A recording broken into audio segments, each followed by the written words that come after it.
एक बहन ने बताया जो हमारे यहाँ उपदेशी है, पहले वो वैसे ही जैसे हमारे जैसी ढले ढोया करती। उसने बताया कि जी मेरा 2 कन्या थी, 2 कन्याओं के बाद मुझे परमात्मा ने मेहर बख्शी, अल्ट्रासाउंड कराया, पता चला कि लड़का है। मैं बहुत खुशी हुई।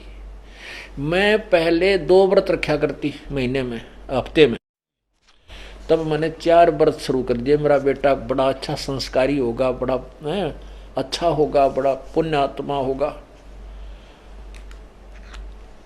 तो उससे क्या हुआ कि जब मेरे लड़के ने जन्म लिया, वो मेंटल था, मेंटल हो गया।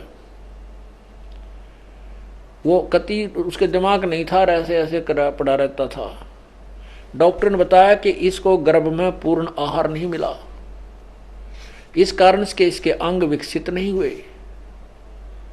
तब रोई माथे माथ मार के वो लड़का मर गया।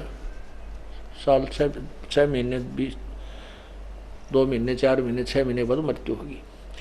उसके बाद उसने व्रत करने छोड़ दिए, अब छकली, कहती सभी साधना त्याग दी। फिर ऐसे हमारे कोई बहन उनसे मिले जा करके, हमारा बच्चा भक्ति का भक्त, उनको समझाया, उस बेटी को, उसके पति को।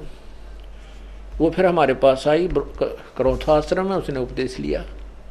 10वें महीने मालिक ने छोरा दे दिया, लड़का दे दिया। इतना अच्छा लड़का। वो आते हैं लेकर पूरा परिवार, और आँखों में पानी भर भर कर रोती हुआ बेटी कि बहुत बुका रखे थे हम। मैं बहुत धार्मिक थी, बचपन से साधना करती थी, और उसका परिणाम मुझे ये हुआ। अगर वो मेरा बेटा ना मरता और वो ठीक ठाक हो जाता तो मैं और नरक में जाती, उस साधना को नहीं छोड़ती।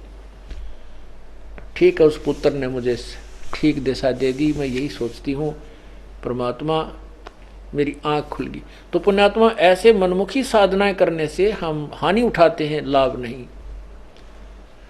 इसके विषय में परमात्मा बताते हैं कि जीवित जग में जूती पड़े फिर जम तोड़े छाती। यहाँ जीवित या बयान माटी होगी कि लड़का ऐसा हुआ, और आगे पता नहीं के होंगे, वो यम के दूत छाती तोड़ेंगे, वो नारा दुख। अब क्या बताते हैं, 4 संप्रदा 52 द्वारे, जिन्हों नहीं निज नाम बेचारे, माला घाल हुए हैं मुक्ता, सटदल हुआ बाई बकदा। माला गाल के मुक्त हुए बैठे हैं, समझ रहे हम मोक्ष प्राप्त करेंगे इससे। और यही गीता जी बताना चाहती है कि अध्याय नंबर 4 के श्लोक नंबर 31 में कहा है कि इन्हीं सभी साधना जो कर रहे हैं अपनी अपनी को समझते हैं ये मोक्षदायक हैं, ये मुक्त कर देंगे कर्मों से, बंधन मोक्ष काट देंगे, नहीं।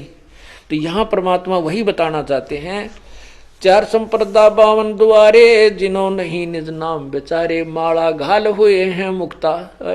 ये माला पैर के, गल में माला गाल ली, कंठी पैर ली, और वेशभूषा नारी बना, इसी से मुक्त हुए बैठे हैं ये। सटदल उआ बाई बकदा, सटदल ये जितने भी संत हैं, नागा विष्णु, ये जितने गिरी पुरी ओ घोड़ गोरी जंगम सेवड़े, कहती हैं सब उआ बाई बकदे, इनके पास कोई ज्ञान नहीं है, शास्त्र वाला ज्ञान, तत्व ज्ञान नहीं है परमात्मा। जबकि वेदों और गीता में कहीं कोई हठ योग करने का प्रमाण नहीं, प्रावधान नहीं है।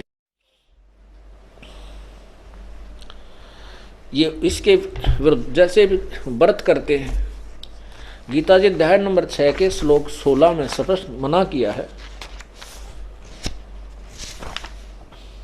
ये देखिएगा, अध्याय नंबर 6 और मंत्र नंबर 16। हे अर्जुन, यह योग न तो बहुत खाने वाले का, यानी दड़ी पक्का खा ले, जमाई आए जा फिर अंगड़ाई टूटे नींद आ जाए, और न बिल्कुल न खाने वाले का, यानी व्रत रखा है कति सारा दिन कुछ ना खावे, तथा न बहुत सहन करने वाले का, यानी घना सोने वाले के स्वभाव वाले का, और न ही सदा जागने वाले का सिद्ध होता है। तो इससे सिद्ध होता है कि व्रत फिर ये लाए कहाँ थे, मनमुखी मनमाना आचरण है, ये नहीं करना चाहिए हमें।